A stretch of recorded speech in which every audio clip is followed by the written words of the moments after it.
Hi there, my name is Nathaniel Klein. I'm an Avrech in the Beit Midrash. This is my second video on the topic of ethics and inspiration as part of the daily dose of Torah provided by the Beit Midrash. My topic specifically is talking about the book Mesilat Yesharim, The Path of the Just, an ethical work. In the previous video, I spoke about the author, Rabbi Chaim Moshe Luzzatto, the Ramchal, and I provided some background to the book. I went through some of the highlights in the introduction, but again, the amount of time that I have in these videos doesn't do justice to the amount of time required to spend on this book. But it's really just to give you a taste of what it's about and what I personally feel is one of the core books in Judaism. So the first chapter in the book is titled Be'eur Klal Chovat Ha'adam Be'olamo, Man's Duty in His World. Most of the translations I'll be using are from Rabbi Yosef Liebler from the Torah Classics Library Edition. So before presenting the different character traits that the Ramchal believes are the way to achieving perfectness, he seeks to address one of the major philosophical questions of what is our purpose and goal in this world. And it's only after answering that can he move on to explain the means to achieve that purpose. So I'm just going to read an excerpt from the book and hopefully give you an idea of what the first chapter is talking about. So he writes, so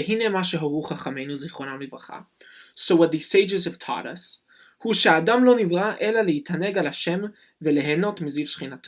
is that man was only created to derive benefit and enjoyment from Hashem and revel in the divine presence.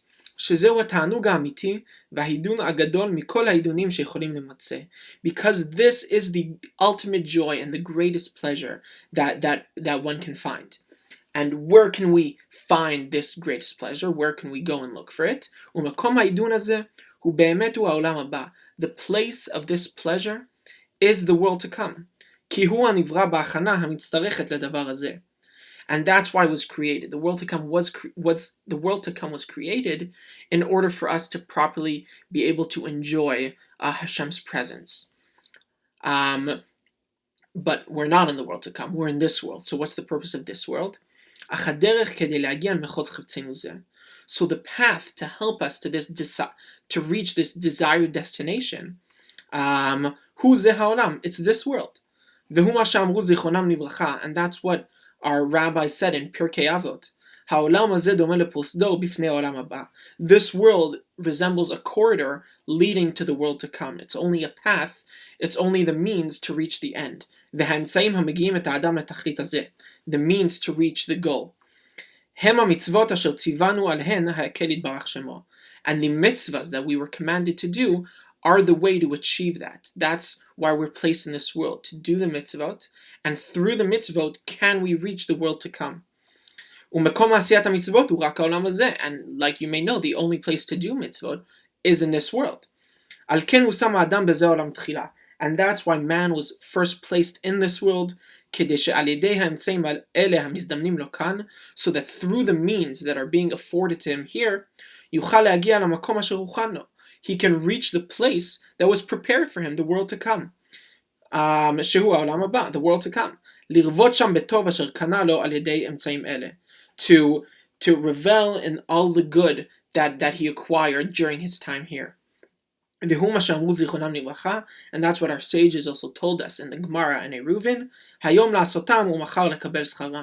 You do them today, meaning the mitzvot, in order to reap the rewards later on. This is only the beginning of the chapter, and he goes on to explain the difficulties in doing mitzvot in the world, the challenges that man faces, and he then brings more proofs as to why it really is man's duty in the world to fulfill the mitzvot in order to achieve greatness and better pleasure and enjoyment in the world to come. He brings a few proofs towards the end of the parak.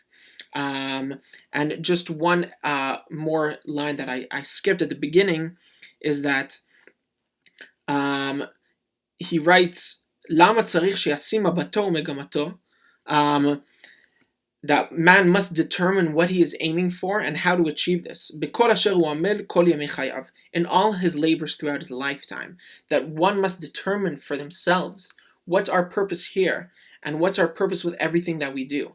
And that's when he explains, well, our purpose is to reach the world to come and to be able to properly enjoy everything. And how do we do that? Through the mitzvot that we're only able to do in this world.